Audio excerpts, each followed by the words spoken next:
John. Dad.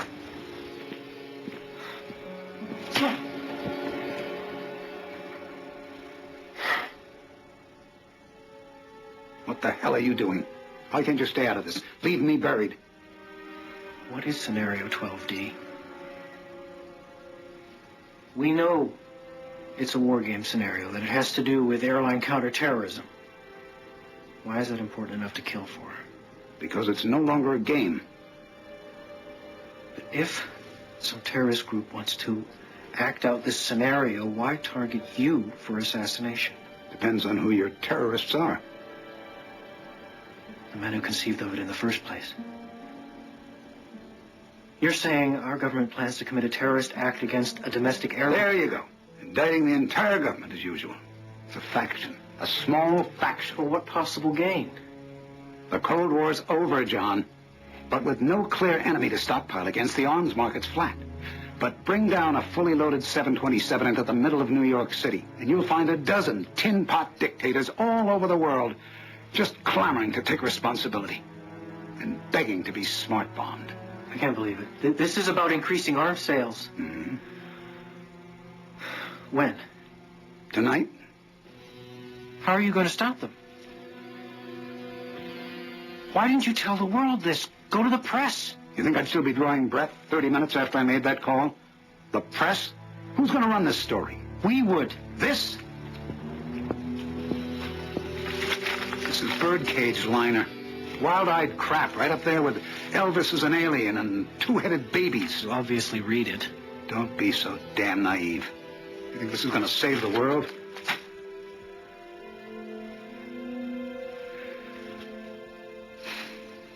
I'm doing what I can, John.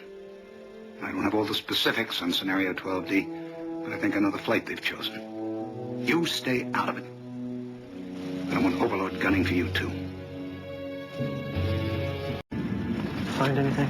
The luggage hole's clear if this thing can be trusted. What'd you do, make it with your erector set? You're absolutely sure that this is the targeted flight? This flight was chosen primarily for its visibility. It's scheduled to pass over Manhattan on its way to Boston. You said they intend to bring us down in the middle of New York City? What if there is no bomb? Well, how are they going to bring it down? Same way a dead man can drive a car.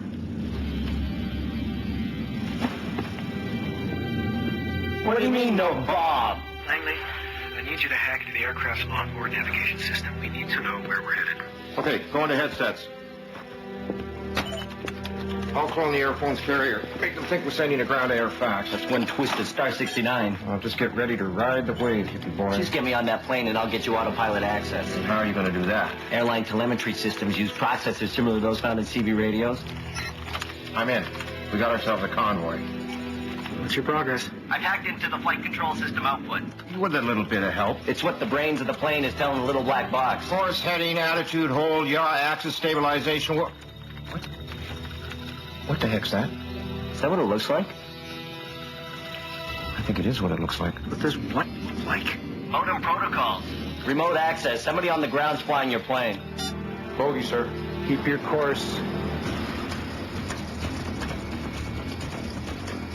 We need to know our flight plan. I'm mapping the data now.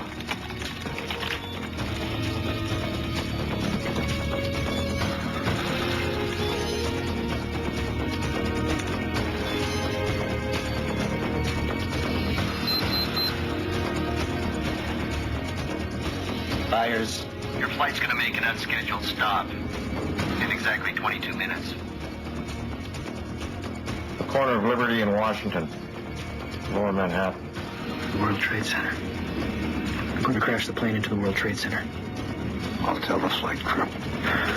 Langley, can you override the flight control system? I'm working on it. What is this? My name is Bert Byers. I work for the government. I believe this plane has been commandeered. Sir, passengers are not allowed in the cockpit. I need you to return to your seat now. You don't have control of this plane, and I don't know if we can get it back. Turn off your autopilot. There may be a chance that we can override it. Sir, I'll be happy to contact your superiors in the government to confirm. Sir, damn it! He's right.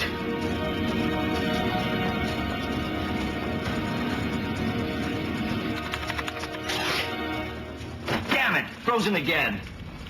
They've encrypted the manual override commands. Well, decrypt them. I don't have enough power. My CPUs are pegged. Langley, what's happening? I'll try decrypting in background mode. Now, how long will that take? In my counts per sec, I estimate 7 to 10 days. Oh. Needless to say, Our asses are fried.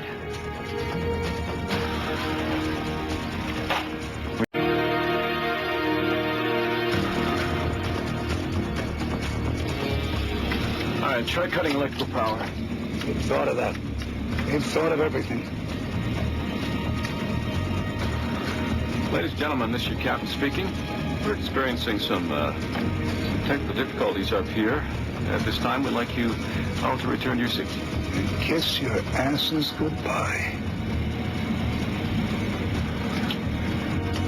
Langley, we're getting close. I know. Damn it! New York Center, this is Atlantic National Flight 265 Heavy. We are declaring an emergency. We have 110 souls on board, 16,000 pounds of fuel, and no dangerous goods or cargo to report. Come on, Bro Hickey. Lots have failed, haven't they? Just a hope. Hope my next funeral's as nice as my last one.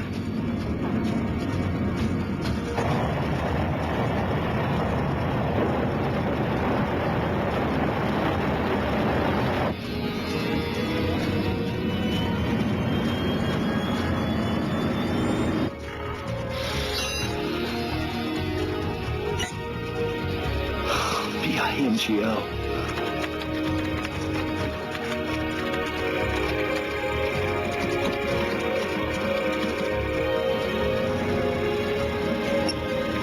We've got manual override.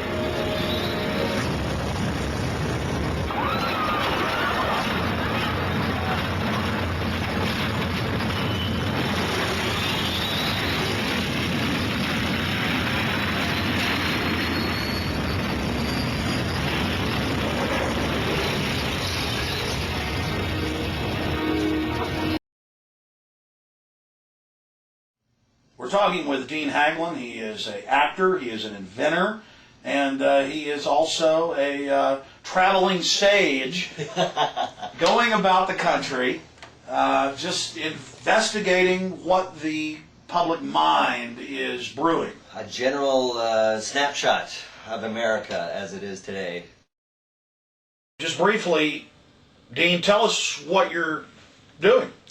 Well, I got in a car in Los Angeles, started driving east with the goal of getting to Tampa for a photo shoot. How long that would take, I didn't know. Who I'd meet, had no idea where I'd stay. It was up to the fates and serendipity. And then I document the whole thing because I thought that would be a better way of finding out what's going on in America than, calling up, researching. Ewan McGregor, he did that motorcycle trip around the world where he went through Russia. Did you see this? Yes, I did. Yeah. But it was all carefully managed and packaged by handlers. So he didn't actually meet anybody. He didn't actually talk to anybody. They just raced motorcycles in open stretches of the highway and then showed up at publicity staged events. Not really the way to figure out what's going on with the country, or the world for that matter.